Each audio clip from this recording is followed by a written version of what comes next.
So we've been through Matthew 5, 1 through 16 with the Beatitudes in the beginning of the Sermon on the Mount, which goes from chapter 5 through chapter 7 of Matthew. It's Jesus' first teaching, public teaching. And we did verse 17 in the last video, Matthew 5:17. And the reason is because this is a cornerstone verse in his teaching, and it is the most often mistranslated verse, and it appears to be on purpose. So we went ahead and dealt with that. I talked to you about the Greek. You don't have to know Greek to understand. I explain it to you, and you can, if you do know how to use some Greek tools, you can go look it up to verify if you want. I'm just telling you what's there.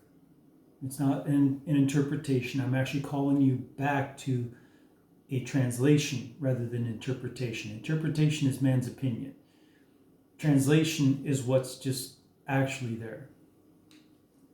And that's what the rooted word is all about. The rooted word is not a translation.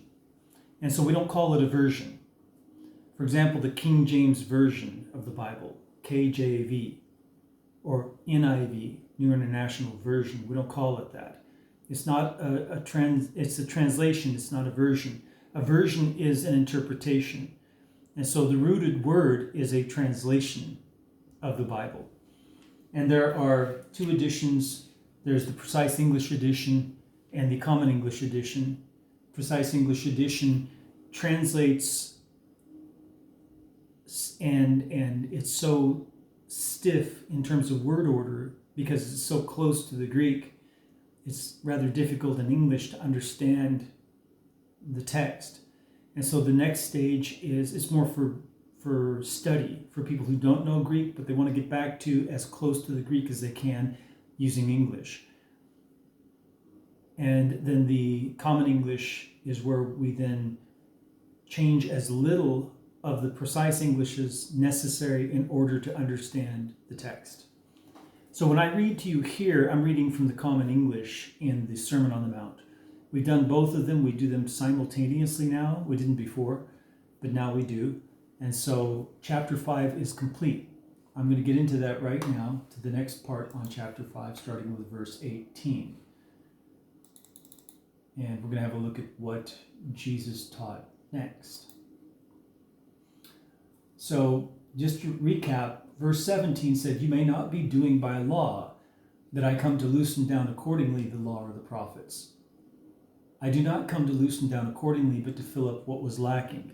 Now, just to summarize what that means, it means that Jesus is criticizing them for stopping doing what the law says in hopes that he will loosen down the law or the prophets, that he'll lighten it up on them, lighten up, it's too much, lighten up. And Jesus says he didn't come to loosen down either the law or the prophets, but to fill up what was missing, what was lacking in them, which is the love part. Not love towards you who are supposed to obey the law, love through you towards your fellow human being. And so then he proceeds to do that. We're going to see that next, how he fills up what's missing in the law. And I've already given you a sneak preview of it when I said, he said, you've heard it said, "Thou shalt not murder." I say it's too loose. I'm going to tighten that up. I got to fill that up more. It's not full yet. And so we've got to have the love part. We've got to say, all right, well, it's too loose. Let's tighten it up. Murdering someone with your hands, that's too far. If you even hate your brother in your heart, then you've murdered him. We talked all about that. So let's go ahead and read. Verse 18. So this is right after he says that. "But to fill up what was lacking." Okay? This is what he says immediately after that. "I didn't come to loosen down accordingly the law or the prophets, but to fill up what was lacking. For firmly I am laying forth to you." Meaning, because of that, I'm laying forth to you this. "Even in case that the heaven and the soil of the earth may come alongside one tiniest letter or one diacritical tittle may not at all come alongside from off of the law, even in case that everything may itself come to be. Say a what? Diacritical tittle. A tittle is like little marks over the letters. A diacritical mark is any kind of mark over a letter.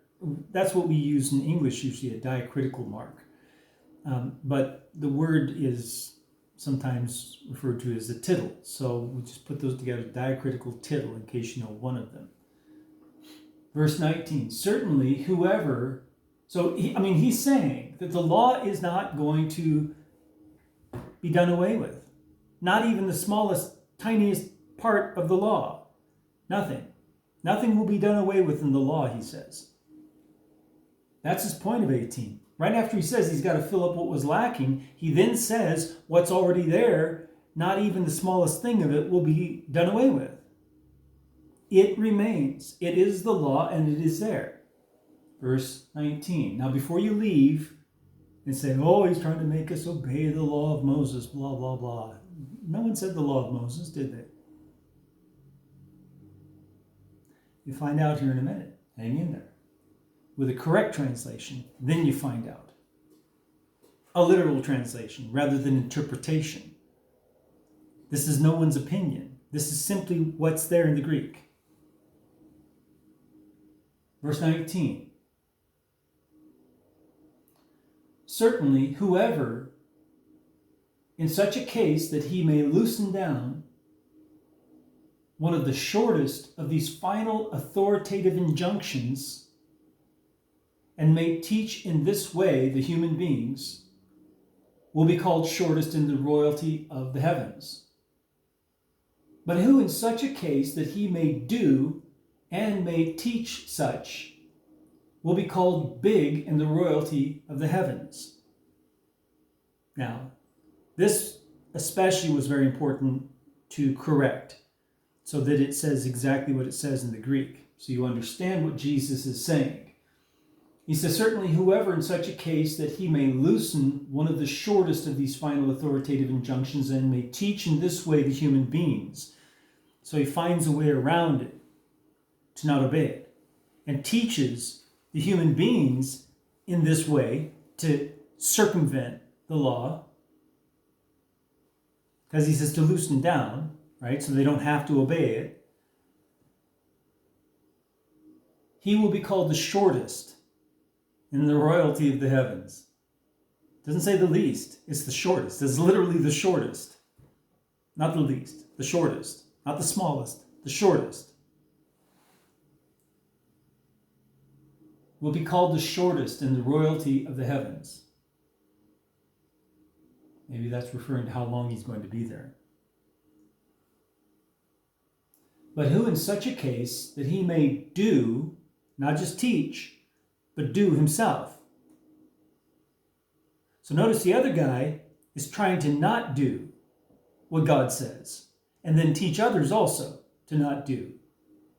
But this guy is both doing what it says and teaching what it says, even the smallest, even the shortest. This is even the shortest of these final authoritative injunctions.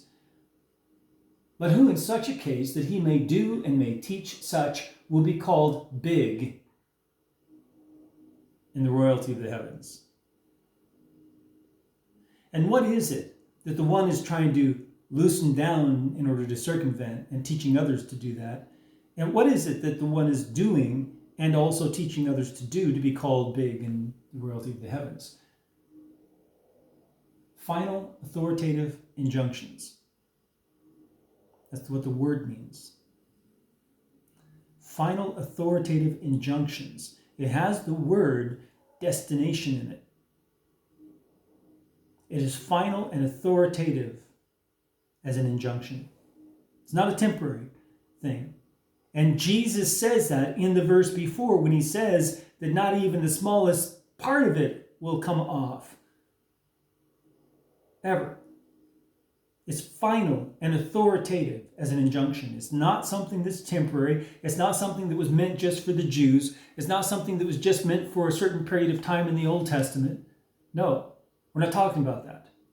We're talking about God's final authoritative injunctions. That's what we're talking about. Jesus makes it clear by that word. Verse 20, as if it couldn't get even, as if the stakes couldn't get even higher, Jesus ups the stakes. Here we go, verse 20. For I am laying forth to you all that in such a case that the equitable righteousness of you all may not superabound more than that of the scribes and the separatists, you may absolutely not enter into the royalty of the heavens. Whoa! The other one's going to be called the shortest in the royalty of the heavens. I almost said kingdom. In the royalty of the heavens. But here, this person may absolutely not enter in. Not even enter in. Absolutely not. In no way possible will they enter into the royalty of the heavens. If your equitable righteousness does not superabound more than that of the scribes and the separatists. The separatists, that's literally what the word Pharisee means. Pharisee is just a transliteration of the sound into English. But the word literally means separatists. They were the ones that refused to associate with sinners. We're talking about sinners who were not believers. They refused to associate with. You may absolutely not, unless it says, for I am laying forth to you all that in such a case that the equitable righteousness of you all may not superabound more than that of the scribes and separatists, you may absolutely not enter into the royalty of the heavens. Absolutely not. Verse 20. Then he goes in to filling up that cup where the law did not fill it up all the way. There was something missing, and he's going to start filling that up now. So that if we not only obey the law, fulfill the righteous requirements of the law that already exists, and also do what Jesus teaches here, then our equitable righteousness will superabound beyond that of the scribes and the separatists, because they're not doing these things. Verse 21, you all hear that it is uttered to the ancestors, you will not murder. But whoever in the case that he may murder will himself be held into the dividing by decision. Okay? You'll be judged.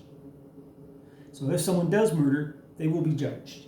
And now he talks about this. He says, but I am laying forth, and we've already gone over this. I'm not going to go into it in a lot of detail. This was our video like 3 videos ago. But I'm laying forth to you all that each one, being provoked to an anger that reaches forward in desire and excited passion of mind to his brother for weak reason, will himself be held into the dividing by decision. But whoever in case that he lays forth to his brother, you useless, worthless villain, shall himself be held into the joint council of the Sanhedrin. But whoever in case that he lays forth, moron, with your mouth shut up as a foolish simpleton, will himself be held into the Gehenna of the fire. Okay, so we're not going to cover that again. We've already covered that in the previous video. I'll try to put it up here for you. Verse 23. Certainly, in the case that you may bear forward your gift upon the place of rushing in with a hard breath to sacrifice at the altar, and there you may be reminded that your brother is holding something against you accordingly. You must send from off of there your gift in front of the place of rushing in with a hard breath to sacrifice at the altar, and you must lead humbly under. You must lead humbly under. First and foremost, you must be thoroughly made differently to your brother. And at that time coming, you must bear forward your gift. It's up to you. It's your responsibility. You have to lead through humility to change your brother's mind about you. That's what it says. It's your responsibility. You, not his. It is not up to him to forgive you automatically. Or to just say, oh, okay, all right, whatever, and then just continue on the way you were. It's not like that. It is up to you. You must lead yourself humbly under. And what does it say here? It says, first and foremost, you must be thoroughly made differently to your brother. Whatever it was that he had against you, you've got to change his mind on how he views you. And that's only done through humility. You've got to do it. It's your responsibility, not his. Your responsibility. Verse 25. You must be existing as good and true-minded to the one thinking he is right against you, swiftly, until during which same time, if in the road amidst him, the one thinking he is right against you, may never give you alongside to the judge who casts decision, and the judge gives you alongside to the subordinate officer, and into a jail of guarding you will be thrown. He's trying to say what will happen if you don't change that. You must be existing as good and true-minded to the one thinking he is right against you. It's not saying that the one is right against you. It says he thinks he's right against you. And you need, as it says, you must be existing as good and true-minded. You must create yourself as good and true-minded towards him. Swiftly, it says. Do not hesitate. Until during which same time, so you keep doing that until you can be in the middle of the road or path with your brother, and he's not going to ever hand you over to the judge for the dividing by decision, which he would have and could have and would have, had you not led yourself under humility and kept a good and true mind towards your brother to convince him differently about you. And if you don't do that, he will hand you over to the judge for dividing by decision, and that judge will hand you over to the subordinate officer, and that subordinate officer will throw you into a jail for guarding. Verse 26.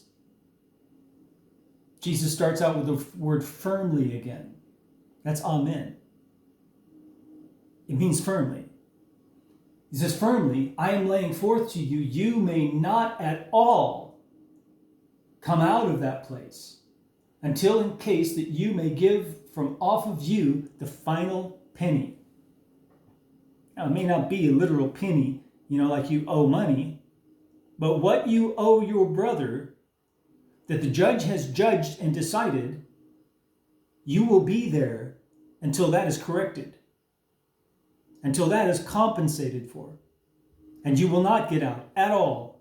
He uses the same strong double negative that he uses about not being able at all, absolutely not, to enter into the kingdom of heaven, the royalty of the heavens. So you've got to take this to heart. It's your responsibility. If your brother in the Lord, not just anyone, if your brother in the Lord has something against you, something that he thinks he's right about against you, you are responsible for leading yourself humbly to bring correction in his view of you, to reform his view of you by your behavior being different, not his. You're not trying to reform him, like reform his behavior. You're trying to change his mind about you by changing your behavior and demonstrating that you can maintain a mindset that's good and true and humble, peaceable, to correct whatever's wrong. It's up to you. And don't go off to God to offer him some gift or whatever, or to do some service for God, or go, if you're a pastor, go pastoring. Whatever it is that you do, don't do it. And you can tell those that you usually minister to, say, I've got to take, there's business I have to take care of that is critical and spiritual, and I will be back soon. You can make an estimate, maybe in a week. But don't go back to pastoring. Don't go back to teaching. Don't go back to whatever ministry it is that you do, because that's a gift to the Lord. Don't do that. Leave that in place. Don't go offering it. Leave it in place and go. Swiftly, it says. Do not hesitate.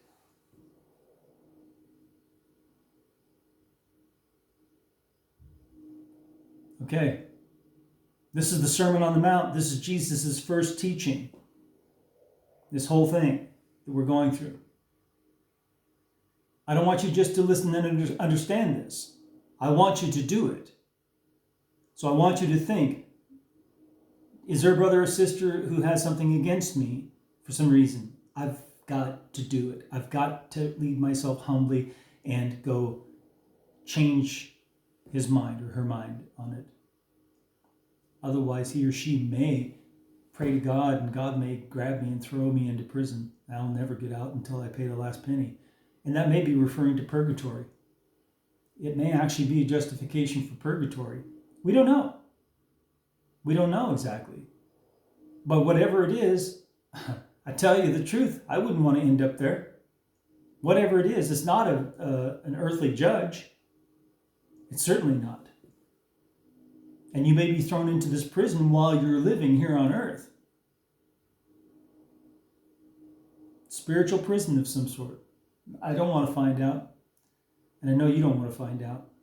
May the Lord bless you as you seek him with all your heart.